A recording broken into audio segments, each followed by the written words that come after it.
Here we go. Splat Zones, Sturgeon Shipyard.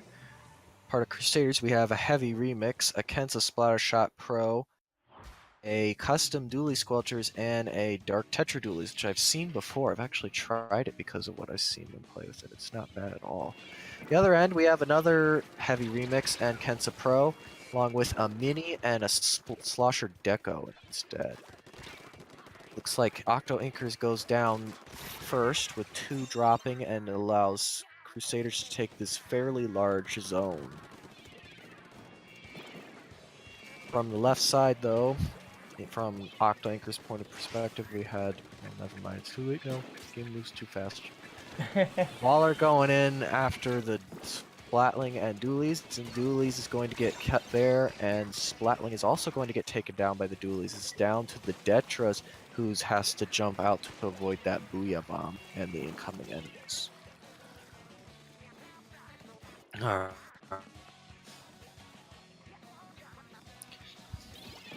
Dropping in, we have Dualies going for the Zat zone there and using their splashdown.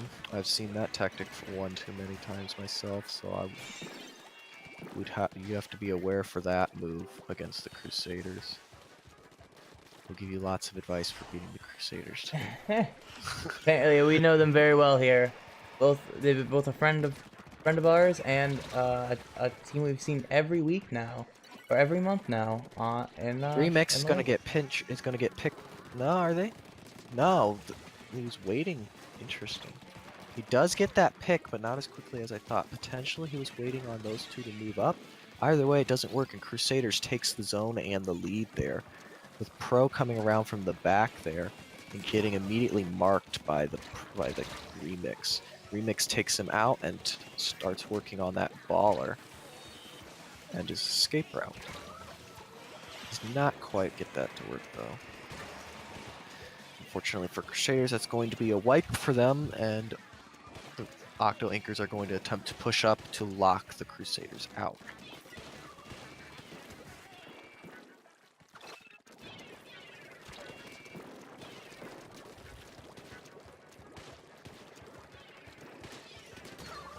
There we go. Slosher taking down 1. He take down 2. Slosher take down 2. That Detra Dualies is going to be there in mid, but he's got 10 missiles and everything on him. He's going to go down because of that.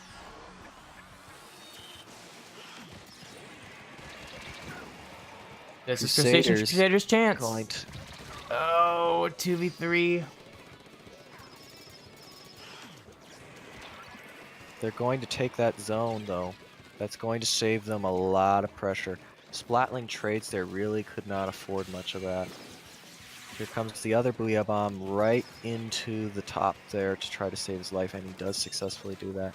Detras is going to have to move in, but it doesn't seem he's doing much work with anyone else right now, which is probably his big reason for things not working out. He got 4v1 there and didn't try to back out instead.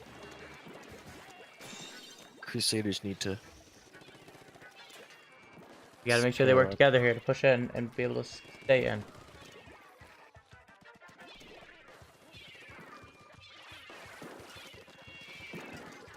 That's the most important part. Getting in and then staying in. You can't stay in. It looks like the Crusaders are just going to watch this timer tick down, but that Booyah Bomb could spell a chance here for Crusaders if they move quickly here, and that's not going to do it. Unfortunately for the Crusaders, that's going to be the first game going to OctoInker. There's still at least 2 more games here, and we won't get into a sudden death situation until at least earliest after this game.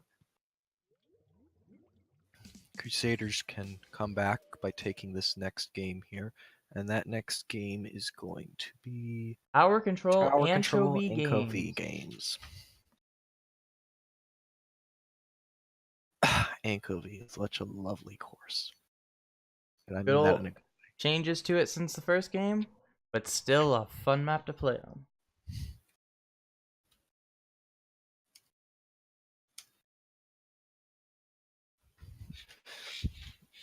What do you think some strategy that Crustacean Crusaders are going to use here to get back into the set? think they could do here to make some difference here, Owen?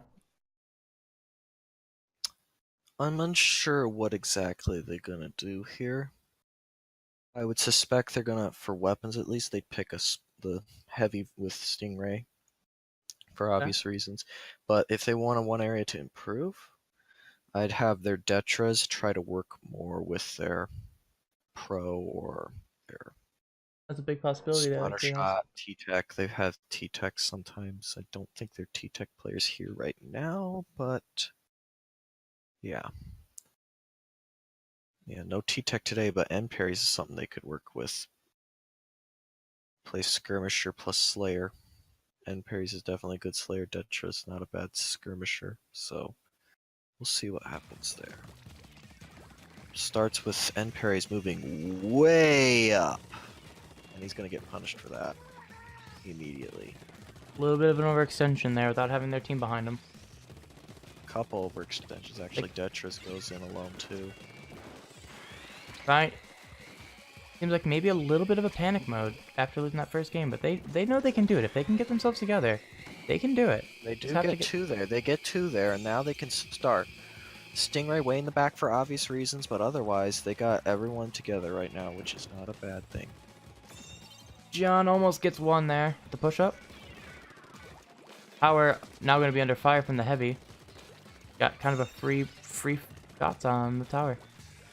Not much of a push by either team right now. 89 to 94, easily beatable. Beyond easily beatable in this one. You get one person down, you might have a chance to actually beat this one. That's how short of pushes they are. Alley goes down. Detras goes down, and that's going to cost them. The Pro's lurking on bottom side, heading up to Feather. The Pro is going to have a Pro on Pro, and CC's going to take the win on that little fight. Ray vs. Ray. The Ray's going to win the Ray vs. Ray fight. Oh yeah, that's obvious. Specifically, Crusaders failed to win that Ray fight. Booyah Bomb incoming, and that's going to take out one jump. End parry's heading up against Splatling, and that's going to be a bit tricky. End parries is going to fall back around the corner and use the map to his advantage there. But it works, so the heavy now is out of position, and on top of that, they got a lead off that. A very slightly, still extremely beautiful. And John eventually does get the pick. Does get the pick in the end. John needs to get out of there or get some better map control. Got some help. He got the help. Allie got in and he got the help he needs. There we go. That's what we need. John played a skirmisher there, but that works. It works. Situations are not always going to be exactly the same in a match.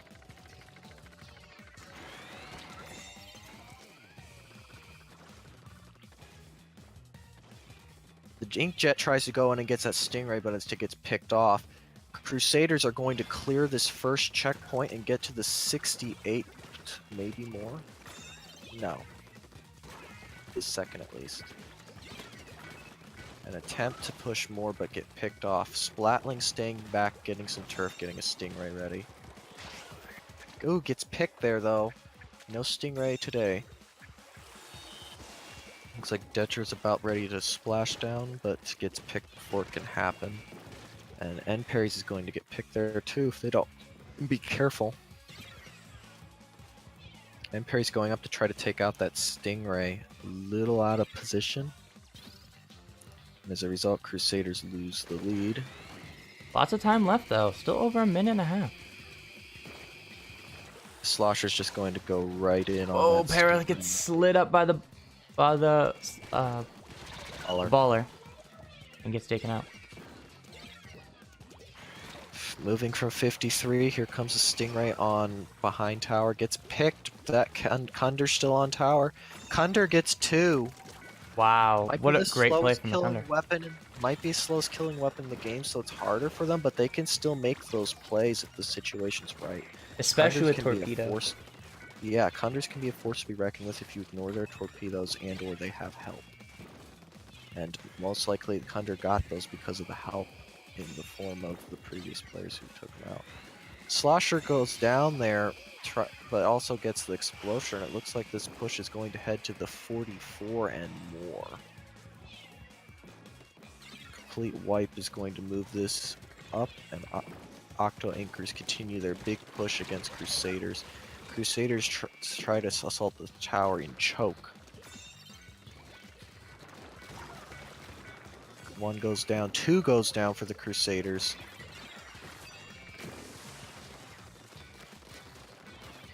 And two are going to drop to mid to regroup.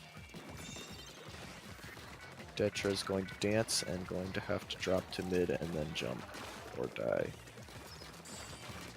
Almost certainly. But Kunder versus Detros, that generally Detros win that fight. Long fight too. a very important fight too, because this has to happen now. They're gonna jump out. They got a slosher behind. Detra doesn't have a choice here. Detra's just gotta keep trying to ride that. He's got Sloshers some are help. very bad against on attacking on tower. Very terrible.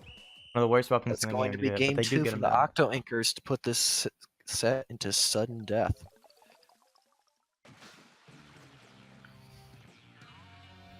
Alright, we're going to head off to game 3, Rainmaker on Manta Maria.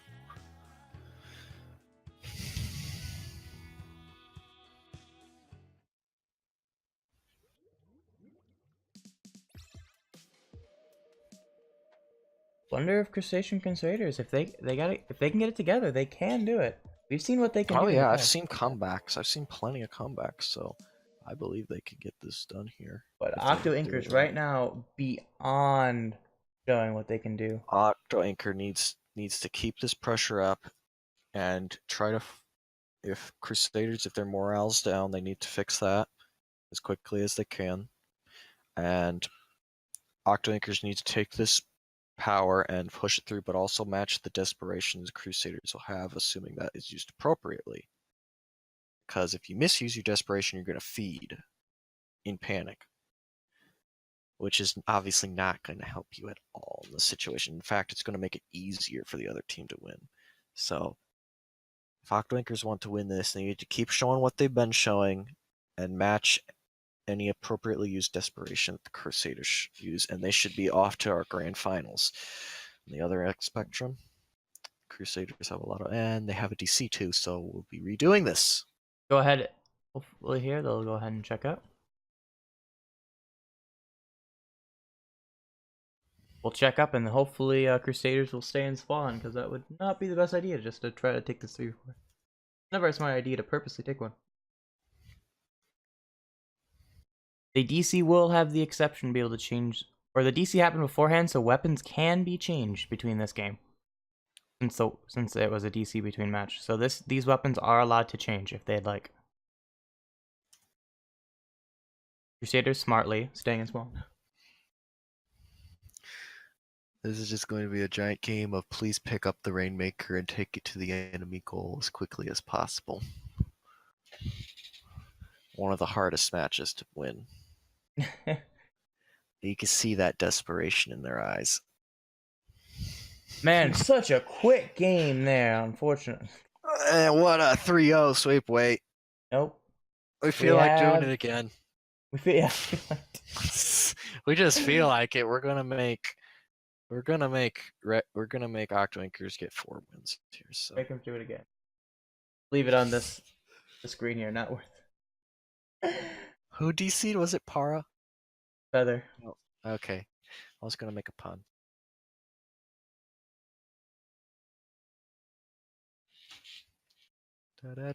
Featherweight internet. Do. Oh boy. I mean, like, at least it's not Para. Para has the reputation of DC's the most.